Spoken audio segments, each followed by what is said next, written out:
పెళ్ళైనా పండగైనా వేడుక ఏదైనా పట్టుచీరల ప్రత్యేక వేదిక వారాహి సిల్క్స్. ఇవాళ కంది పచ్చడి లాంటి ఇంకొక పచ్చడి చేసుకుందామండి. మామూలుగా కంది పచ్చడి పెసర పచ్చడి చేస్తాం, కందిపప్పు వేయించి పచ్చడి చేస్తాం, పెసరపప్పు నానబెట్టి చేస్తాం కదా. అలాగే మినపప్పు పచ్చడి లేదా మినుముల పచ్చడి. మినుములు మన పూర్తి మినుములు ఉంటాయి కదా, నల్ల మినుములు పొట్టు తీయనివి, వాటితోటి కూడా చేసుకోవచ్చు. అది కొత్తగా ఉంటే బాగుంటాయండి. మినుములు ఫ్రెష్ ఇప్పుడే వస్తాయి చూడండి. పంట తొలి రోజుల్లో అయితేనే అది ఎక్కువ రుచిగా ఉంటుంది. క్రమంగా నిలవన్న కొందికి ఆ తోలుకి ఆ రుచి పోతుంది. మన దగ్గరికి కొత్త మినువులు ఇంకా రాలేదు, అందుకని నేను మినప గుళ్ళుతోటి చేస్తున్నాను. మినపప్పుతోటి కానీ మినప గుండుతోటి కానీ చేసుకోవచ్చు. కొత్త మినుములు కనుక వస్తే ఆ మినుములతోటి చేయండి, పచ్చడి బాగుంటుంది.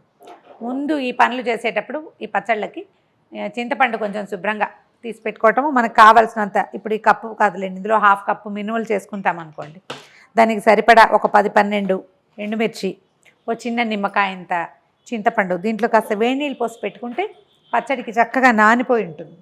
ఈ వేడిగా మరిగిన నీళ్ళని స్టవ్ ఆపేస్తున్నాను. కప్పులో ఆ చింతపండు మీద పోసేసి పక్కన పెట్టండి. ఈ మరిగిన నీళ్ళు అట్టి పెట్టుకోండి, మనకి పచ్చడిలోకి అవసరపడతాయి. పప్పుల పచ్చళ్ళు ఎప్పుడు కూడా రుబ్బేటప్పుడు చల్లటి నీళ్ళు పోయకూడదు, మరిగించి పక్కన పెట్టుకోండి. వేడిగా లేకపోయినా పర్వాలేదు, మరిగిన నీళ్ళు అయితే ఏంటంటే ఇంకా పచ్చడి పాడవదు. దీన్ని ఏంటంటే మనం ముందు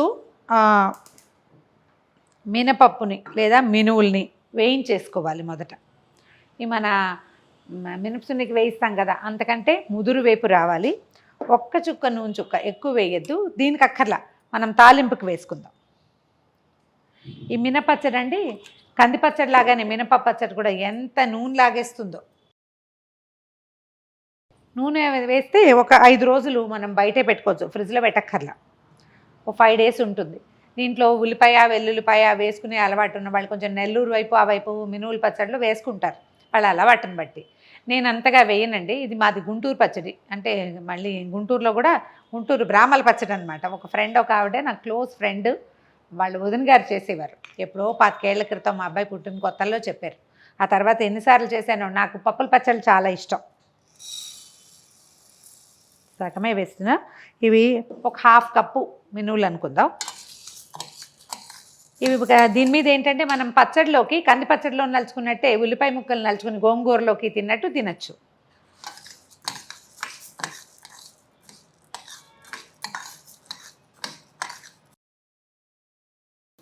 కమ్మని వాసన వచ్చేదాకా, గింజలు ముదురు రంగుకి వచ్చేదాకా సన్నటి మంట మీద వేపండి, లేకపోతే పచ్చడి బాగుండదు, జిగురు వచ్చేస్తుంది, తర్వాత ఏమో తొందరగా పాడైపోతుంది. మినపప్పు వేగిన చూడండి, ఇలా ముదురు వేపు మాడకుండా మంచి వాసన వస్తుంది. ఇప్పుడు దించేసి ఒక ప్లేట్లో పోసుకుందాము. ఇది చల్లారనివ్వండి. ఈ లోపల మనం తిరగమాత పెట్టేసుకుందాము. ఎక్కడైనా కొంచెం దూరంగా గాలి వచ్చే చోట పెడితే తొందరగా అయిపోతుంది. పచ్చడిలోకి తిరగమాత వేసేద్దాము. ఇవి మొత్తం కలిపి కూడా వేసుకోవచ్చండి. అప్పుడు ఏంటంటే మనకి మినపప్పు బాగా వేగదేమోనన్న అనుమానంతో మనం విడిగా వేస్తున్నాం. మెంతులు నల్లబడ్డాక, కొంచెం ఎరుపు దాటి నలుపులోకి వెళ్ళాక ఓ స్పూన్ ఆవాలు వేయండి.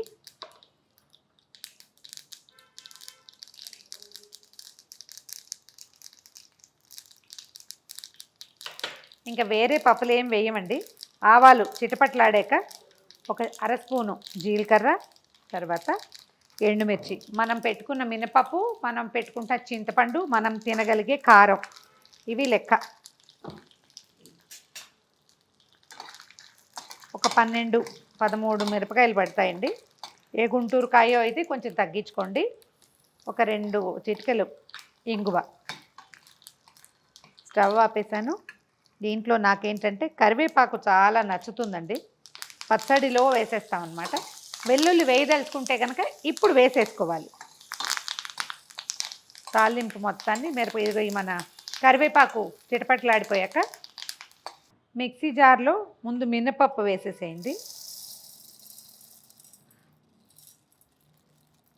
మనం రోట్లో కనుక అయితే తిరగమాత వేసేసేయటము, అది రుబ్బుతూ మనం మినపప్పును కూడా చేర్చి రుబ్బుకోవచ్చండి. ఈ పచ్చళ్ళు రోట్లో రుబ్బితే ఎక్సలెంట్గా ఉంటాయండి. మన జీవితాలకు అవకాశాలు తగ్గిపోయినాయి కాబట్టి మనం అలాంటివి చేయలేకపోతున్నాం. కానీ ఇంకా ఊళ్ళో రోట్లో రుబ్బుకునే అలవాటు అవకాశం ఉన్న అమ్మతల్లులు హ్యాపీగా రుబ్బుకోండి. దీన్ని రోట్లో చేస్తే ఎక్కువ బాగుంటుంది.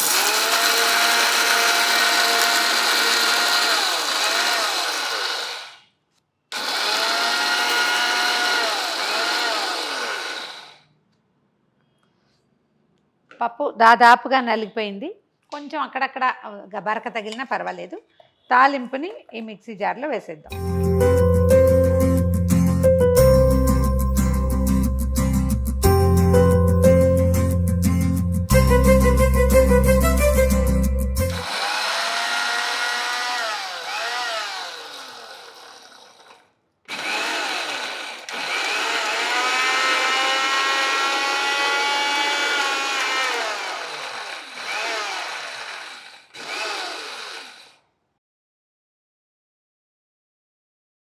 మిరపకాయలు కూడా కొంచెం నలిగాక మనం నానబెట్టి ఉంచుకున్న చింతపండు, తర్వాత రుచికి సరిపడా ఉప్పు, ఈజీగా ఒక స్పూనున్నర పడుతుందండి.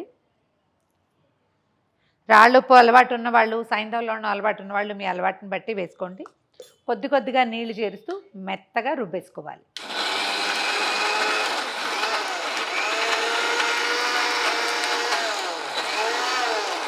పచ్చడి మెత్తగా రుబ్బేసుకున్నాము. మిక్సీలోంచి తీసేయండి. మీరు చేత్తో తీయకూడదని భావిస్తే స్పూన్తో తీసుకోండి. నాకు చేయి పెట్టండి, కొన్ని విషయాలు కుదరవు. ఇది దోశల్లోకి, రొట్టెల్లోకి, అంటే దిబ్బరొట్టేసుకుంటాం కదా మనం, దాంట్లోకి చాలా బాగుంటుందండి. అన్నంలోకి ఎక్సలెంట్గా ఉంటుంది. అన్ని రకాల పప్పుల పచ్చళ్ళ లాగానే దీని రుచి అమోఘంగా ఉంటుంది. నూనె, నెయ్యి రెండిటితోటి బాగుంటుంది. నెయ్యితో బాగుంటుంది.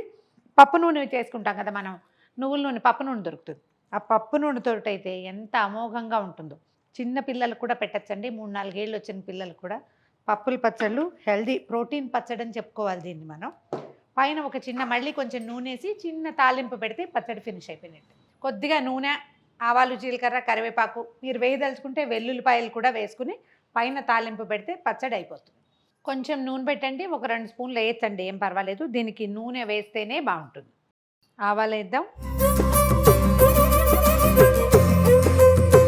ఆవాలు చిటపట్లాడాక ఒక చిటికెడు జీలకర్ర, ఓ ఎండుమిర్చి ముక్కలు, ఒక చిటికెడు ఇంగువ,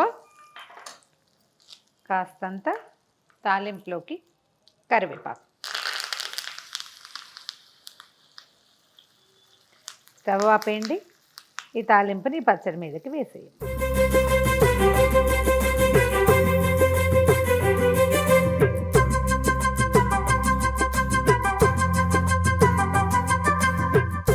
గుమగుమలాడే మినపచ్చడి తయారుగా ఉంది. దీంట్లో అన్నంలో కలుపుకునేటప్పుడు కొంచెం ఉల్లిపాయలు నలుచుకుని తిన్నా కూడా చాలా బాగుంటుందండి. దీని మీద కూడా పచ్చి ఉల్లిపాయల ముక్కలు వేసుకోవచ్చు. ఉల్లిపాయ ముక్కలు వేస్తే కనుక దీని మీద ఇది పచ్చడి నిలవ ఉండదు.